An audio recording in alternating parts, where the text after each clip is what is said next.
Jadi di sini ada, kita lihatkan contohnya di sini. Jadi ini mengenai contohnya adalah perubahan entropi gas ideal dan tembaga. Tembaga ini adalah contoh untuk zat padat. Perubahan entropi terhadap perubahan tekanan. Jadi di sini Anda lihat pertanyaannya adalah perubahan entropi terhadap perubahan tekanan yang kita bisa anggap pada temperatur konstan. Jadi pertanyaannya adalah ds per dp pada T konstan untuk gas ideal dan zat padat.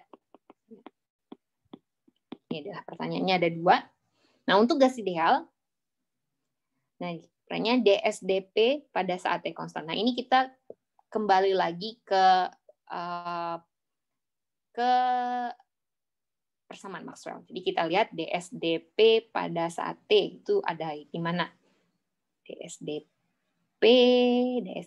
pada saat T konstan. Nah, ini dia.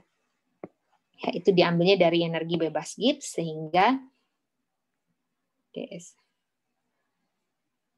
Jadi ds. Nah, ini udah ada nih. Di sini udah ada ya. Jadi berdasarkan persamaan Maxwell, dsdp pada saat T konstan itu sama dengan nilai dv dt pada saat P konstan.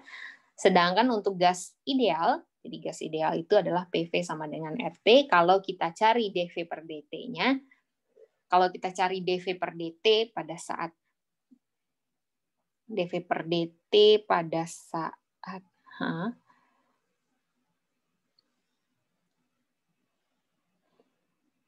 pada saat P konstan, itu ini kan tadi kita dapatnya dari Maxwell ya, itu akan ketemu nilainya tuh R per P. Ya.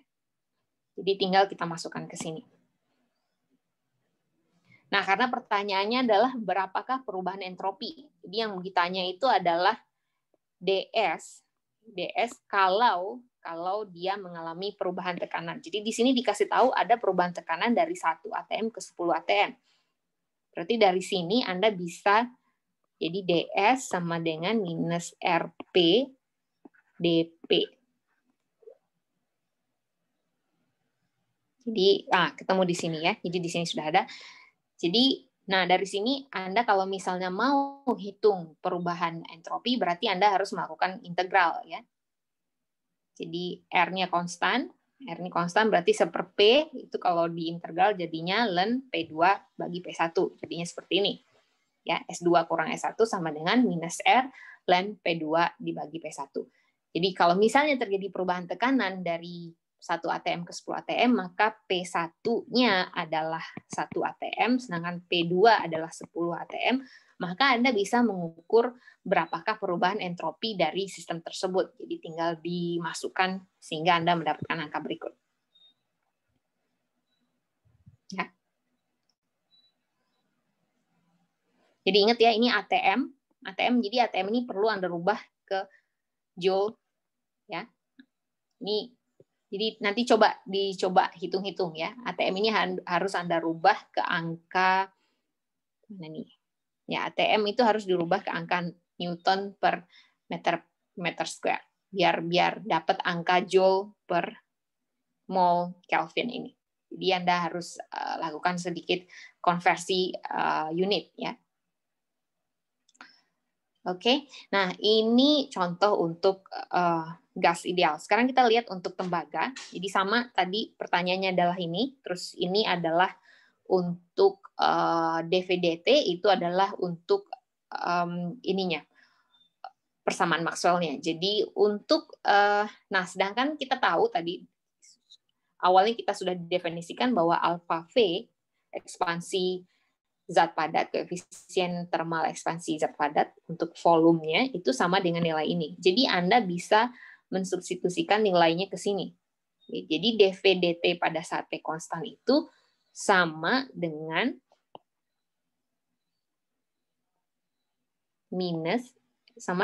alfa V minus alfa V kali V. Ya. Jadi Anda sekarang punya dsdp pada saat T konstan itu adalah minus alfa V kali V. Maka untuk mencari seandainya tekanannya diketahui, jadi sama seperti tadi, perubahan tekanan dari 1 menjadi 10, maka ds-nya bisa dapat ditulis seperti ini, ya.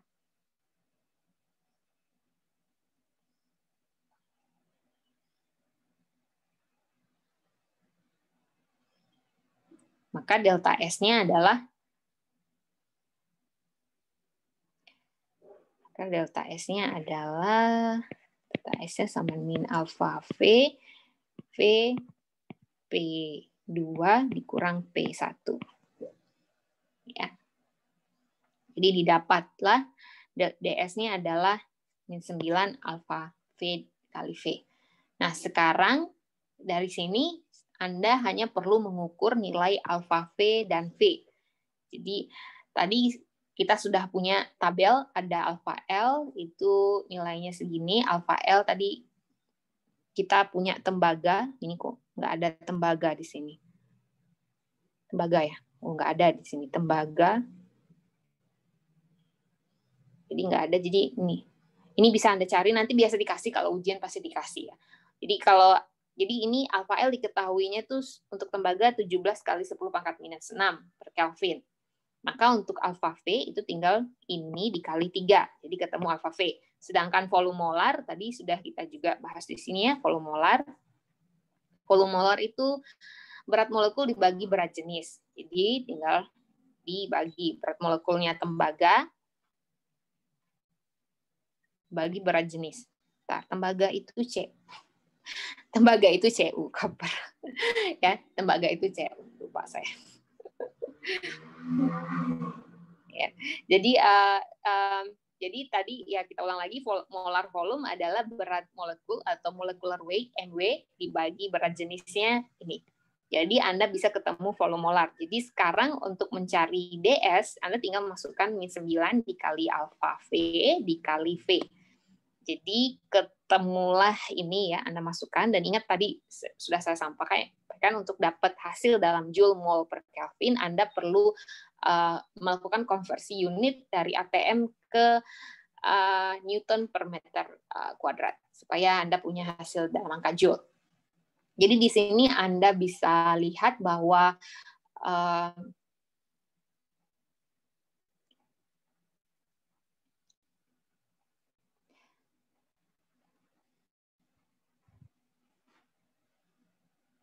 jadi di sini Anda bisa lihat zat padatnya, perubahan entropi zat padat ini tidak sensitif terhadap perubahan tekanan. Jadi di sini perubahan entropinya sangat kecil sekali, 10⁻⁴, sedangkan kalau misalnya gas ideal itu Anda bisa lihat perubahan entropinya sangat besar ketika Anda melakukan perubahan tekanan. Jadi inilah bedanya antara zat padat dengan zat gas ideal.